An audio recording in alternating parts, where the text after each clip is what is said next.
Today on What's Next. Before he passed, we did 6 episodes of the show. It was a blessing, but it was just, I was willing to show up and serve first. You're learning a whole new way of parenting, and the adult child is learning a whole way of caregiving that's interdependent. If I didn't do what I'm doing, I'd probably be in a wheelchair somewhere, and I'm not ready to give up.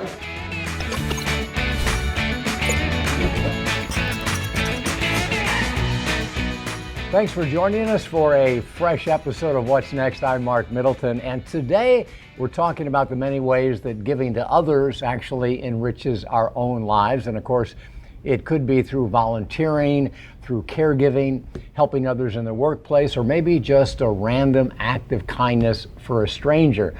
There are countless opportunities to make a difference in the lives of others, and the result is nothing short of a better, bolder life for all of us. All right, let's say hello to Team GB, 3 sensational storytellers, all with a passion for helping others: Cecily Wilson, Bill Schaefer, and Amy Sweezy. We start today with a tale from another storyteller. Nick Nanton is an Emmy Award-winning producer and director who's rubbed elbows with Coach K, Tony Robbins, Mark Cuban, Dick Vitale, Richard Branson, Larry King, and many others. And I recently spoke with Nick about working with these media giants, and he said it all has stemmed from his desire to give first. I never ask for anything without giving something in return. I mean, it really does come down, Mark, to the principle of serving people. I always show up and do something first before I ask for anything. And so that's been a great formula for life. That I think will work in anything. I met Larry King, and it illustrates the point. I bought a charity breakfast to have breakfast with Larry King. And I just said, I'll put in the money, that's fine. He's like, Nick, I gotta tell you, I've been coming to this place for breakfast for 50 years. I could tell all my friends not to show up, but they're gonna show up anyway. So I had you come early, stay as long as you like with me and my friends, but we got an hour before they get here. How can I help you? You spend a lot of money to meet with me, how can I help you? I said, Larry, there's 3 things. So number 1, I bet you got some really good stories. I'd love to hear some good stories. Number 2, I do a lot of interviews. I don't know anyone in the world who's done more interviews than you, so I bet I could learn a few things. And number 3, I'm just gonna put this out there for later. You've never seen any of my work, but maybe we could do some work together. And we don't need to talk about that today. I'm gonna send you copies of my work, and you can see if it's anything you'd want to address. So he goes, okay, where would you like to start? And I said, let's start at number 1. So we had an hour-long breakfast. Henry Winkler rocks in, the Fonz. It is like a who's who at this old Jewish deli in Beverly Hills, and it was mind-blowing. It was awesome. So I ended up sending him some stuff, and he says, Nick, I like your work. Yeah, what do you want to do? I said, well, would you let me tell your story? He's like, talk to my agent, who is his father-in-law. And his father-in-law said, oh, he promised his best friend George he could do his documentary. And so I said, hey, Larry, your manager said no, but would you let me interview you for my internet TV show? He said, no problem. So I created an internet TV show. I didn't have one. And then I told my editor, I said, make it a documentary. And so I said, Larry, I made this thing about this interview, but it's a little different than we talked about, so I'd like to come show it to you before I put it out. And I'm watching Larry, in his early 80s, watch his life flash before his eyes in this documentary, and I'm just nervous as all get out. It ends, and I'm just so nervous. He goes, excellent work. What are we going to do with it? I'm like, well, Larry, I'm glad you like it. We hadn't really talked. I said, I'm going to create this series. How would you like to partner with me on the series? You can be an executive producer. I'm going to go do a bunch more of those. He goes, sounds good. Send the paperwork.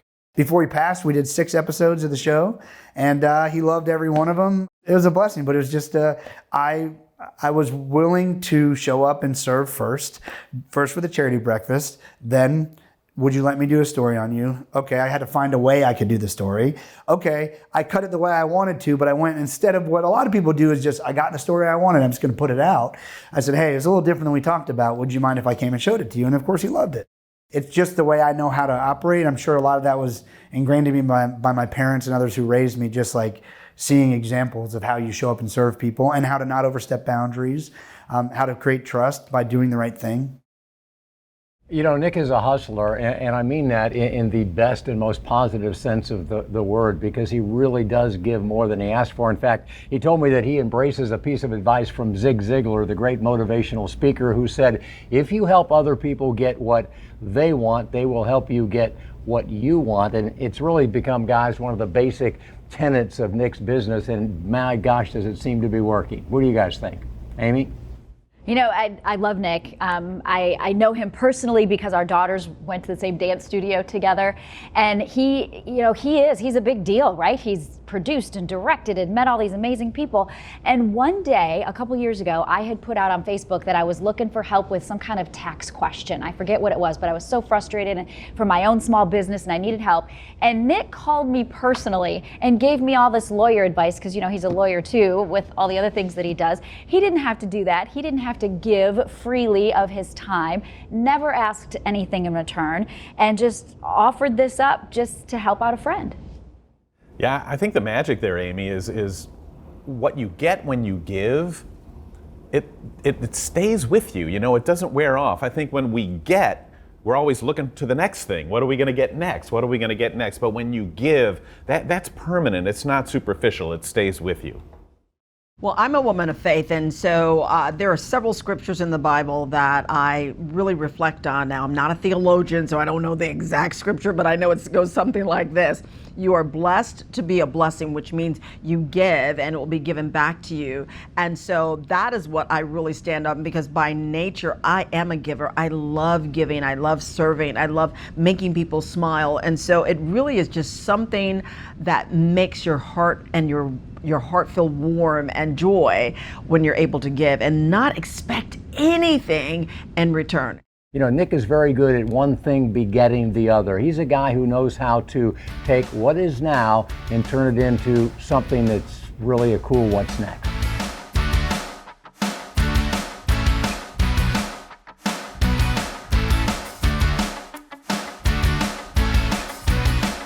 It's unlike any other stage you've ever been through. And if you surrender to it and participate in it, it's a beautiful thing.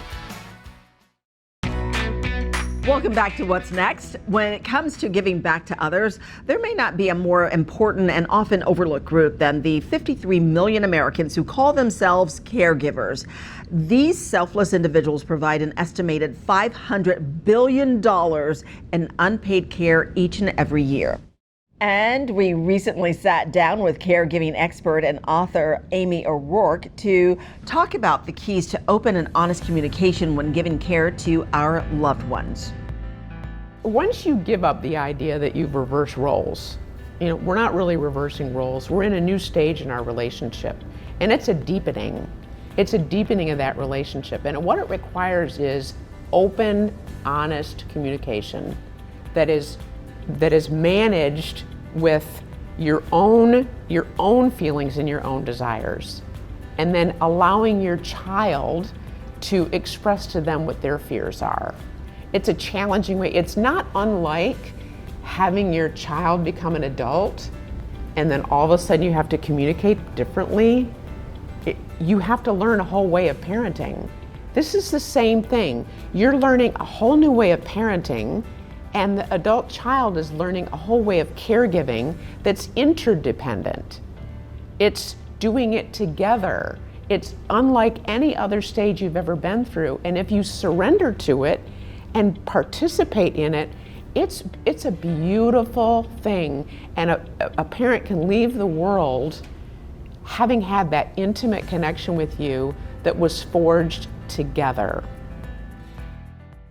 All right, guys, caregiving is a topic that we know that will impact all of us at some point in our life. But I want to know who among you has a story about learning to communicate in a caregiving role that you think we could learn from.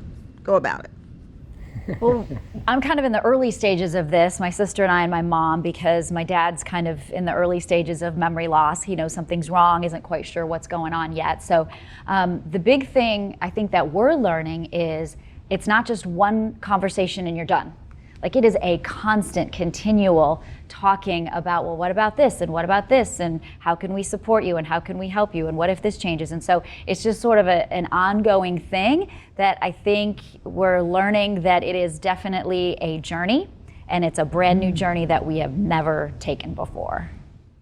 From all of the stories on Growing Bolder and all of the people that we've met, it's the hardest job that anybody will ever have to do. And I've gotten the advice, it's caregiving, right? Don't think of it as doing something. Think of it as giving something. Because when you give, you get the most out of the person that you care about. You know, give them joy, give them activity, give them a great life. We tend to isolate, and that's just the wrong way to look at things. And a lot of the way you treat people when you're a caregiver reflects on how you treat people in your everyday life. It's really not that different when you realize that you're giving instead of doing. You know, Amy's insight is profoundly important because as parents, we've always been in control. It's been our job. And as children, even as adult children now, we've always looked to our parents for help and guidance. And then suddenly, our world is literally flipped upside down, and most families do have trouble adjusting to that. But it is an opportunity, as Amy notes, to connect with somebody that you love in a new way, and it really can be an amazing blessing if you're able to get there. And folks, our 60-minute Art of Caregiving Online Summit can help you. We've got downloadable ebooks, other resources. It's all free. Just go to growingbolder.com/caregiving. Get off the couch and get in the game with the largest multi-sport qualifying event in the world. Yeah, it's bigger than the Olympics. 1, 2, 3, let's go! The 2023 National Senior Games presented by Humana are coming to Pittsburgh. Witness thousands of athletes over 50 who are giving the entire world a front row seat to incredible competition. But more importantly, the blueprint to active longevity. It's not necessarily about trying to win a medal. It's about learning more about yourself and what you can do in the rest of life. In a culture that leads us to believe our lives must get smaller as we get older, these athletes are proof that our lives can expand, that more is possible. You are never too old, it is never too late, and if you want to keep moving, you have to keep moving. If I didn't do what I'm doing, I'd probably be in a wheelchair somewhere, and I'm not ready to give up. Growing Boulder is excited to be on the ground in the Steel City, bringing you inside all the action, sharing the inspirational stories and record-breaking moments with wall-to-wall coverage of more than 20 events. There's a sport for everybody, every age, you name it, we've got it. At the end of every day, we'll be live in Pittsburgh to recap the competition for our more than 1 million social media followers and a network of syndicated stations. Most every time I play, I shoot better than my age. I'm 103. We're not going to count medals, we're going to share inspiration with the world. You will not ever hear me say, because I'm blind, I can't do it. The team at Sports Pittsburgh is ready to make this year's games the most unforgettable yet. We're crowning champions in the city of champions. These athletes are going to feel that. They are going to know they are in a city to compete. It's an iconic sports destination. A large portion of all of the activities are right downtown. So it's a very walkable downtown from one corner to the next. Along with amazing competition, you're just going to have a lot of fun even when you're not competing. We have everything from the world famous Andy Warhol Museum. We also have the beautiful August Wilson Center, which is right downtown. Our food scene offers such a unique, diverse perspective of cuisines from all around the world. And then, of course, we're a sports city. So checking out a ball game at PNC Park, baseball season will be well underway. It all kicks off on July 7th, 2023. Come to Pittsburgh to compete or just to watch and be inspired. And if you can't make it, watch it all unfold on the Growing Boulder media platform as athletes from all 50 states, from age 50 to over 100, add a new chapter to the amazing sports legacy of the City of Champions. The entire Growing Boulder team is so excited for this year's Senior Games, and we hope to see you there too. You can plan your trip by going to sportspittsburgh.com. Now, Mark and Bill, we have heard it said before that these senior athletes are providing really all of us a blueprint for healthy aging, and you guys have seen it in person by covering the games. So what would you say is the biggest moral from the example that these athletes are giving to us? It's a great question, Amy, and I got two quick answers. Number one, for me, it's always about personal resilience. Everybody is involved in a comeback. We all are. That's what life is about, a never-ending comeback. And number two, it's always about the power of community, the importance of encouraging one another. Bill, what do you think? You know, Mark, I think we have in our minds that these people are different, that they're these golden examples of what happens if you've got great genes or you happen to avoid things in your life, but they're not. They're just like the rest of us. The difference is they found reasons to say yes. They get over the sore knees and the sore back and all of the problems and stresses that they have in their life. Then they make it a priority to get out and participate. So I guess I've learned that really they're no different than the rest of us. We can all be what we admire in them. And they all know the value of a word of encouragement from others, which brings us now to our Bold Social Clip of the Week.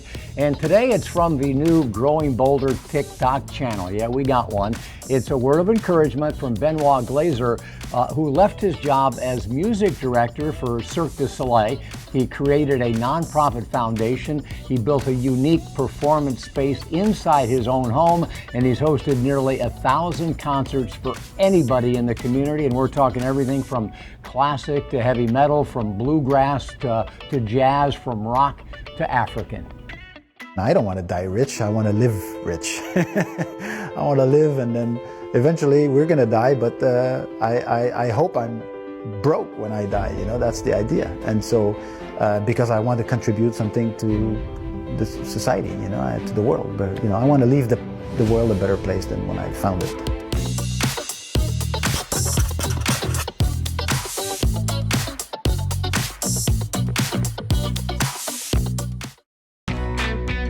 Welcome back to What's Next. It's time now for Your Take, where we ask our viewers, and that's you, to weigh in on the question of the week on our Growing Bolder page on Facebook. And this week we asked, what random act of kindness did somebody once do for you? We got a post from Kay Brewer, who said that when she couldn't afford to go on a class trip, the women in her parents' office at work collected the money to help pay her way.